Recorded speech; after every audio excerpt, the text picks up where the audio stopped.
Hello.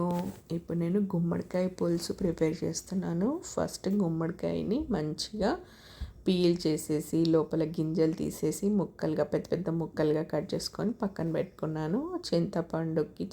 పులుసు కోసం చింతపండు నానబెట్టుకున్నాను.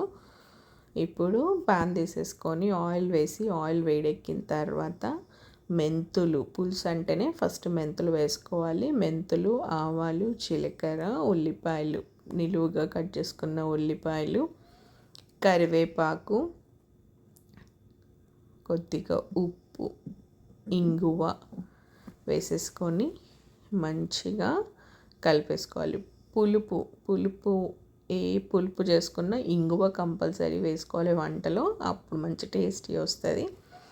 అండ్ ఇప్పుడు కొద్దిగా కొత్తిమీర, పుదీనా వేసాను.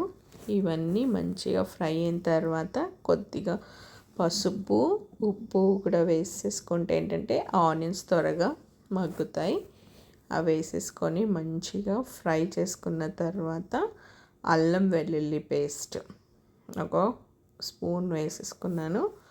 అల్లం వెల్లుల్లి పేస్ట్ వేసేసి ఇది కూడా పచ్చి వాసన పోయేంత వరకు మంచిగా కలిపేసుకున్న తర్వాత ఆల్రెడీ మనం ముక్కలు కట్ చేసుకొని పెట్టుకున్నాం కదా, గుమ్మడికాయ ముక్కలు కొద్దిగా పెద్దవిగా కట్ చేసుకోవాలి, ఎందుకంటే పులుసులో ఇవి మళ్ళీ స్మాష్ అయిపోతాయి.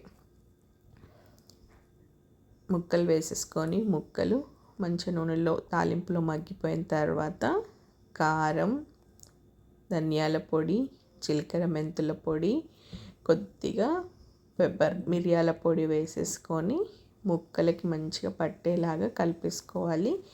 మంచిగా దాంట్లో ఫ్రై అయిన తర్వాత ముక్కలు ఇప్పుడు మనం ఆల్రెడీ చింతపండు పులుసు తీసుకొని పెట్టుకున్నాం కదా, అది వేసేసి మంచిగా మరగనివ్వాలి. చూసారా, మంచిగా పులుసు అనేది మరుగుతూ నూనె ఇలా తేలేంత వరకు ముక్క తొందరగా అయిపోతుంది. అండ్ నేను ఈ క్లిప్ రాలేదు, కొద్దిగా బెల్లం కూడా వేసాను. అంతే, యమ్మీ పులుసు రెడీ.